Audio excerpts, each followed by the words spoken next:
Today's story is going to be about what we should actually do in life. Well, good morning and happy Friday, brothers and sisters. Welcome to Mission Zero. If this is your first time here, my name is Shawn, and this is FlashBack Friday, the show where we take stories from the past and apply them to the present to create a better future. The story that I would like us to talk about today comes out of Matthew 25, and it's verses 31 to 46. I'm not going to read them all. I'm going to give you sort of the summary. So the entire chapter 25 of Matthew is part of Jesus' Sermon on the Mount of Olives. He's talking to his disciples. They say to him, well, how do we know what's going to happen at the end of the world? You can kind of tell us. And so he gives them a detailing of a number of kind of parables of the things that it will be like towards the end of the world. But then in 31 to 46, he tells a story it's not a parable. He's giving an actual description of what will happen. Now, whether he means it literally or figuratively, we don't know. But the story is this. He says, when I return,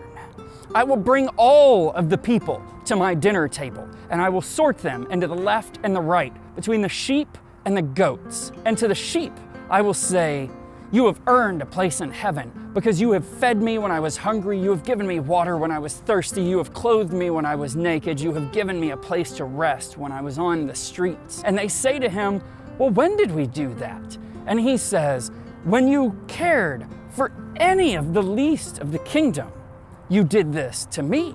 And then he looks to those on the left, the goats, as he calls them. And he says, you will be thrown into the eternal fire because you have not given me food when I was hungry. You have not clothed me when I was naked. You have not given me water when I was thirsty. And they ask him, well, when did we deny you these things? And he says, any time that you ignored the least of the kingdom, you did this to me, the least of the kingdom. What he's talking about is those people that you view as beneath you, the people who do things you would never do, who look like you would never look, who think things you would never think. Another way to say that, the way that I always say that, is the people who view everyone as us, the people to whom there is no them. Those are the people that are celebrated, the people who do for others, who care for the abused, who feed the orphans and the widows, right? This is the true call of Christ. This is what commandment he gave us, to love people. And that's really my exhortation for us for this weekend and beyond. Look for opportunities to serve your fellow human being. You look for the opportunities to brighten other people's lives. That's your call.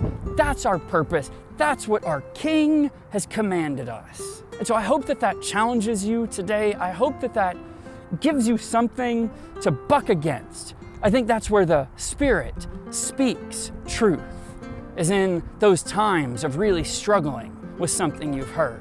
May God pour out the blessings of mercy and compassion and grace in us and through us to connect all of us, to form those deeper, loving relationships amongst all of humanity. And I love you so much. Have a fantastic weekend.